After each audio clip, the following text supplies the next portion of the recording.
ایک مرتبہ بلند آواز سے درود پاک پڑھنی چاہیے. اللہم صلی علی سیدنا. بلند آواز سے پڑھیے. اللہم صلی علی سیدنا و مولانا محمد وعلی آلہ و اصحابہ وبارک وسلم. نہ ہو یہ پھول تو بلبل کا ترنم بھی نہ ہو، چمن دہر میں کلیوں کا تبسم بھی نہ ہو. نہ ہو یہ ساقی تو پھر میں بھی نہ ہو، خم بھی نہ ہو. بس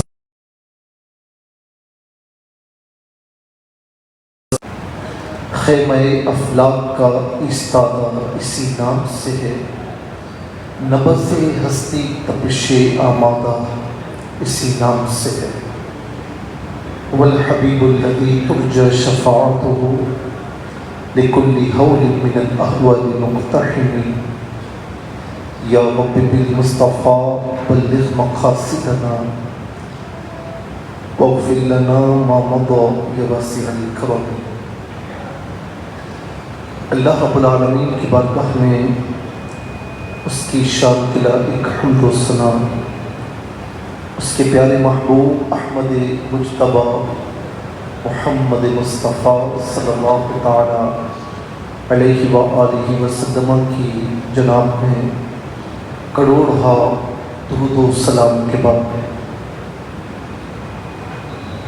یہاں پر موجود میرے انتہائی قابل احترام حاضرین محترم، چند باتیں تقریرانہ انداز میں نہ سمجھیے یا میں کوئی خطاب کر رہا ہوں یہ نہ سمجھیے. کچھ باتیں آپ سے شیئر کرنی ہے. ظاہر ہے کہ آپ بھی اس معاشرے میں رہتے ہیں اور میں بھی اسی معاشرے کا ہوں. کچھ باتیں جو حضور نبی کریم صلی اللہ تعالی علیہ وسلم کے اخلاق کے حوالے سے ہیں. دعا ہے کہ اللہ رب العالمین ہم سب کو اس پر عمل پیدا ہونے کی توفیق نصیب فرمائے. جو باتیں میں آپ سے عرض کر رہا ہوں، میں یہ نہیں سمجھ رہا کہ یہ باتیں میرے لیے نہیں ہیں، آپ کے لیے ہیں. نہیں، پہلے میں اپنے آپ کو شامل کر رہا ہوں. یہ باتیں میرے لیے بھی ہیں اور آپ سب ہم سب کے لیے ہیں. قرآن کریم میں جہاں حضور نبی کریم علیہ السلام کی اخلاق کی بات کی، اخلاق خلق کی جمع ہے اور خلق کہتے ہیں کسی بھی شخص کی، کسی بھی شخصیت کی جو باطنی خلقی عادات ہوتی ہیں. یوں سمجھ لیں کہ کسی بناوٹ کی ضرورت نہیں ہوتی. جو دل میں ہے، جو ذہن میں ہے، وہ زبان پر ہے. تو انسان کی جو پیدائشی عادات ہوتی ہیں اسے عام طور پر اخلاق کہتے ہیں. اسلام نے اور بانی اسلام صلی اللہ تعالی علیہ وسلم نے اس پر بڑا زور دیا ہے. اس کی وجہ ہے کہ پیچھے جتنے مذاہب ادیان اٹھا کر دیکھیں، ہر نبی ہر رسول نے جب وہ اس دنیا میں تشریف لائے اخلاق کی بات کی. لیکن عیسیٰ علیہ السلام تک اخلاق کی بات بھی ہوتی رہی. اخلاق کی تعلیمات بھی تمام انبیاء رسول اعظام علیہ السلام دیتے رہے.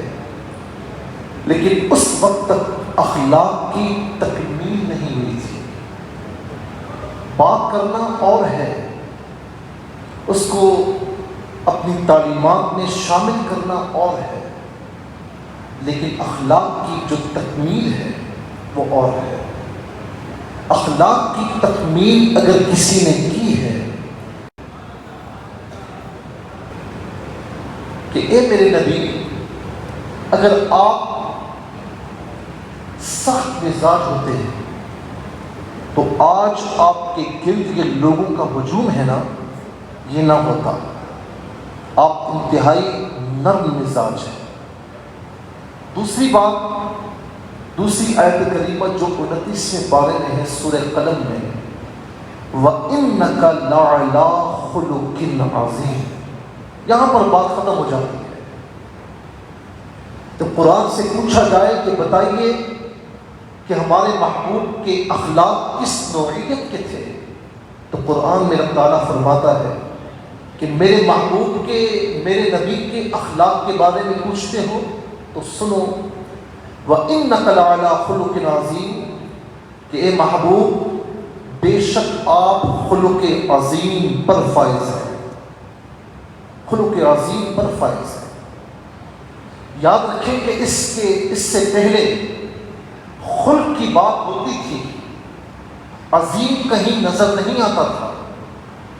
آپ اور ادیان میں دیکھیں اور مذاہب میں دیکھیں، خلق کے ساتھ کہیں عظیم کی نسبت نہیں ہے۔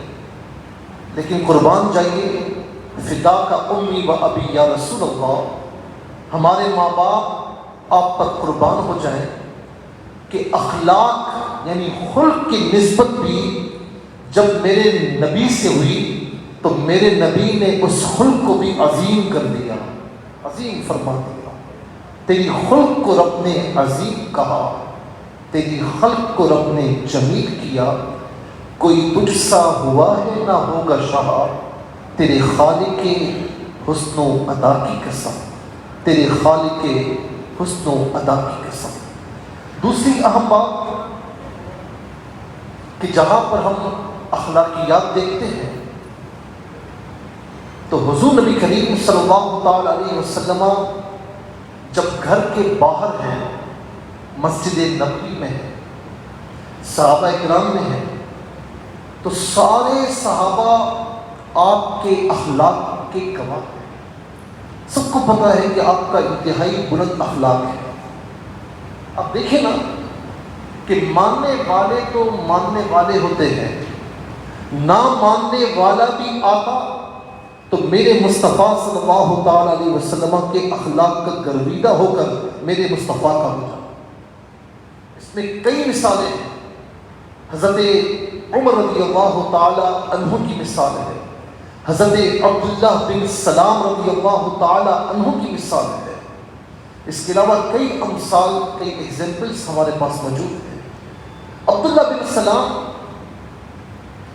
جب تشریف لائے، ابھی اسلام میں داخل نہیں ہوئے، اور کہتے ہیں کہ میں یہودیوں میں سے تھا اور میں نے نبی آخر الزمان صلی اللہ علیہ وسلم کی تمام خصوصیات پڑھ رکھی تھی۔ ایک ہوتا ہے ان پڑھ آدمی، اسے اتنی سمجھ بوجھ نہیں ہوتی، ایک ہوتا ہے سمجھدار، پڑھا لکھا، اسے پتہ ہوتا ہے۔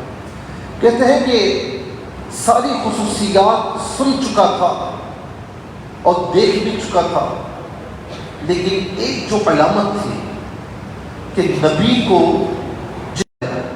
ان کا حلم، ان کی نرم مزاجی اتنی زیادہ بڑھتی چلی جاتی ہے۔ کہتے ہیں میں آیا اور میں نے آ کر بڑی سخت باتیں کی، بے وجہ میں نے باتیں کی، کہا قربان جاؤں محمد صلی اللہ تعالی علیہ وسلم پر پتہ ہے۔ اصل پتہ جب تب چلتا ہے، اس وقت پتہ چلتا ہے کہ جب وہ گھر میں آئے۔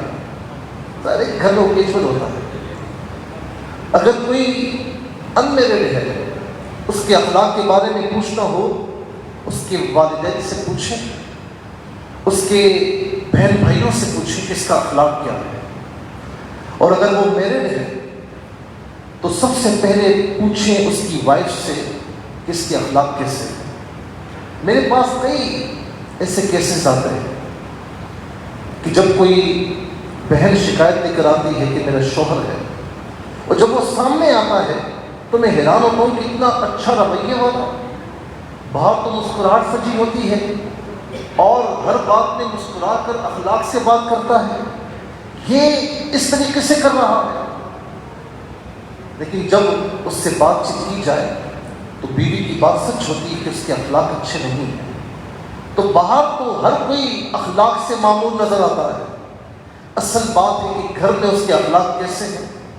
اور چونکہ وائف جو ہوتی ہے وہ خلوت جلوت کی ساتھی ہوتی ہے۔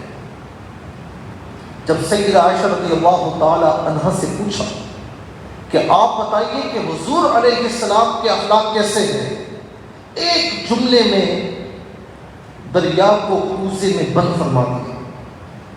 اب ذرا سوچیے، کبھی حضور نبی کریم علیہ السلام گھر پہ ہیں، ازواج مطہرات ہیں، کبھی تو کچھ ہوا ہوگا۔